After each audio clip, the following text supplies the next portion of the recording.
So you're doing more urgent care work, certainly than you did a year ago. When did you start doing that? And what were some of the reasoning behind it? Right at the beginning of this year, when the second, third winter wave, whatever you call it, the winter wave was dying down, I wanted to help out with testing and, the side of the front lines.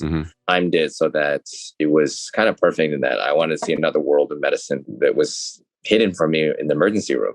That, recently the ER used to be the front lines, like purely only. And now it's the emergency room, the urgent care that sees the first of the sick. And I kind of want to help. And I realized also that after a year of working in the emergency rooms and not having enough PPE, seeing other colleagues die unnecessarily from a lack of PPE, just being kicked in the ass and not being respected as frontline healthcare workers back in March of 2020, I was like, how can I actually look at myself and live with myself to, work in the ER after this is all over and say, yeah, this is fine. It's like being in an abusive relationship. I could not just even tolerate the notion that, you go through something, you get hazed, for example, and it really hurts you and you actually almost lose your life. You see other people die, your friends. It's not just like a slap on the wrist, like people died that didn't have to, friends, your colleagues.